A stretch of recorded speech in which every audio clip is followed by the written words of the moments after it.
তানিশা রেগে বলল, এখন বল, কবে আমাদের বাড়ি থেকে বের হয়ে যাবি? সবই তো শুনলি।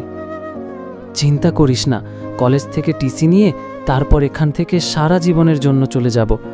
আপাতত কটা দিন আমাকে তোদের এখানে থাকতে দে।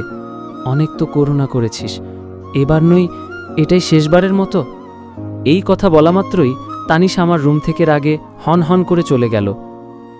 আজ সত্যি নিজেকে খুব একা মনে হচ্ছে। কি থেকে কি হয়ে গেল কিছুই বুঝতে পারলাম না। সবচেয়ে বড় ভুল হয়েছে, হৃদিতাকে ভালোবেসে তার পিছনে যদি না যাইতাম, আজ আমার এমন পরিস্থিতির মোকাবেলা করতে হতো না।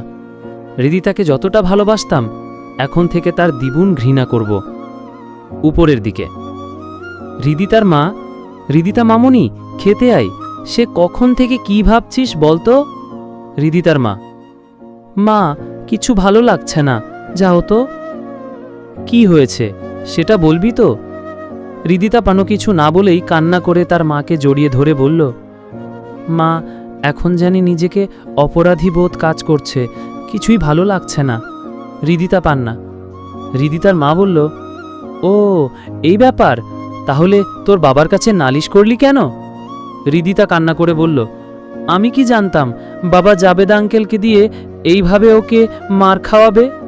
হৃদিতা মা বলল, তোর জাবেদ আঙ্কেল তো মানুষকে মারলে কম মারে না, সেটা তো এই এলাকার সবাই জানে। আচ্ছা যাই হোক, এখন এসব চিন্তা বাদ দিয়ে খেতে আই। হৃদিতা বলল, ওকে যাচ্ছি, তুমি যাও। প্রতিদিনকার মতো আজও সকাল ৮টায় টেবিলে খেতে বসছি। এর মধ্যে তানিশাও এসে পাশের চেয়ারটা টেনে বসল। কাকিমা খাবার পরিবেশন করছে। এর মধ্যে তানিশা বলে উঠল, তানিশা আমাকে উদ্দেশ্য করে বলল, মা ওকে পোলাও মাংস সব খাওয়াও। ও কথা দিয়েছে সপ্তাহখানেক এখানে থাকবে, তারপর এখান থেকে চলে যাবে। কিরে ঠিক বললাম তো? হাসি মুখে বললাম, কথা যখন দিয়েছি তখন আমি আমার কথা অবশ্যই রাখব। কাকিমা বলল, এই তানিশা কি সব বলছিস? ও আমাদের ছেড়ে কোথায় যাবে? হ্যাঁ, আমরা ছাড়া কে আছে ওর? তানিশা বলল, মা তুমি ওর হয়ে এখনো সাফাই দিচ্ছ? বুঝতে পারছো না কেন ওকে আমাদের বাড়ি ছাড়তে বলছি? কাকিমা বলল, কেন? কারণ আজকাল ওকে দেখে আমার কেমন জানি ভয় হয়। যদি আমার দিকেই কুঞ্জরে তাকায় তখন? তাছাড়া ও তো আমাদের রক্তের কেউ না। আর সবচেয়ে বড় কথা হচ্ছে, ও একটা চরিত্রহীন ব্যক্তিরা তারা পশুর সমান হয়। তারা কাউকে ছেড়ে কথা বলে না। আমিও তো মাঝে মধ্যে মাসায় একাই থাকি, সেটা সুযোগ যদি ও নিয়ে ফেলে তখন আমার কি হবে? তানিশা কথা শেষ করতেই কাকিমা ঠাস করে তানিশার গালে একটা থাপ্পড় মেরে বলতে লাগলো, ছি কি সব বলছিস? ও তোর ভাই হয়, যদিও তোরা সমবয়সী, তারপরও ও তোকে ছোট বোনের মতো স্নেহ করে, আর তুই কিনা এসব উল্টোপাল্টা কথা বলছিস। তানিশা বলল, হ্যাঁ আমি ঠিকই বলছি। ও যদি আমাদের বাসায় থাকে তাহলে আমি নানুর বাসায় চলে যাব, এটাই ফাইনাল কথা। তানিশার কথা শুনে বুকের মা পাশে কেউ যেন ধারালো ছুরি দিয়ে অবিরাম আঘাত করেই চলেছে এমন অনুভব হতে লাগলো। সমবয়সী হওয়ার পরও যাকে ছোট বোনের মতো দেখে আসলাম, আজ সে আমাকে এসব নোংরা কথা বলছে।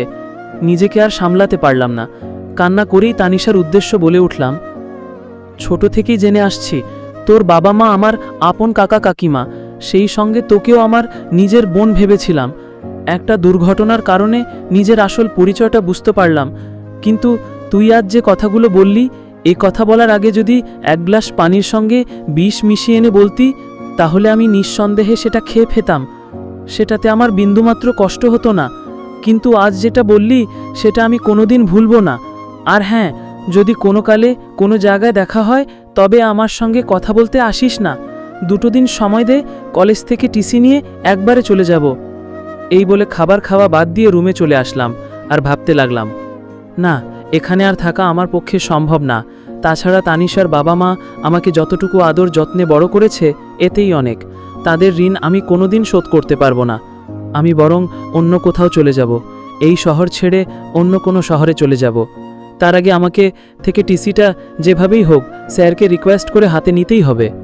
বেশ একটা দিন কেটে গেল। তারপর কলেজে গিয়ে লক্ষ্য করলাম 2টো বাস কলেজের মাঠে। কিছুই বুঝতে পারলাম না।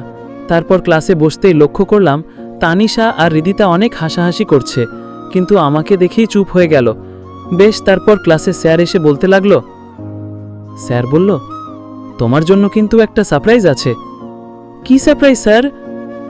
ছাত্রছাত্রী একসঙ্গে বলে উঠল। স্যার বলল, সারপ্রাইজটা হচ্ছে কাল তোমরা কলেজ থেকে শিক্ষা সফরে যাচ্ছ, তাও একদম ফ্রিতে। এবার প্রিন্সিপাল স্যারের মেয়ের জন্মদিন উপলক্ষে শিক্ষা সফরে যাবা, সকল ছাত্রছাত্রীদের জন্য একদম ফ্রি। স্যারের কথা শুনে সবাই খুশি হলেও আমি খুশি হতে পারিনি। আগের মুভমেন্ট থাকলে হয়তো এতক্ষণ হইচই করে ক্লাস কাঁপিয়ে ফেলতাম, কিন্তু এখন কেন জানি সেই আনন্দটা মন থেকে আসছে না। সেদিন আর ক্লাস হলো না, অল্প কিছুক্ষণের মধ্যেই ছুটি হয়ে গেল। তারপর প্রিন্সিপাল স্যারের কাছে টিসির কথা বলতেই তিনি অনেকটা রেগে যান। তারপর প্রিন্সিপালকে একটু বুঝিয়ে বললাম, তারপর স্যারও রাজি হয়ে গেল এবং বলল, কাল সকালে টিসি নিও। স্যারের সঙ্গে কথা শেষ করে তারপর বাড়িতে চলে আসলাম। এখন তানিশার সঙ্গে কথা তো বলবো দূরের কথা, তার ছায়া পর্যন্ত দেখি না। রাতে ঘুমানোর আগে আমার ব্যবহৃত যা আছে সব আগুন দিয়ে পুড়িয়ে ফেললাম। তারপর বাস স্টেশনে গিয়ে সকাল 11টার টিকিট কেটে আসলাম। গেটে আসতেই কাকিমা আমাকে দেখে বলে উঠল, কিরে বাপ, এত রাতে কই গেছিলি? লিজানের সঙ্গে বিয়ের দাওয়াত খেতে গেছিলাম, এর জন্য একটু লেট হয়ে গেল। কাকিমাকে মিথ্যে বলে বিষয়টা এড়িয়ে গেলাম।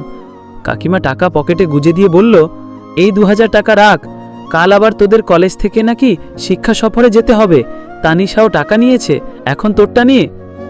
কাকিমার কাণ্ড দেখে চোখের কোণে পানি জমে গেল। আমার বিশ্বাসই করতে কষ্ট হচ্ছে যে এরা কেউ আমার রক্তের না। বেশ নিজেকে আর সামলাতে না পেরে বলেই ফেললাম।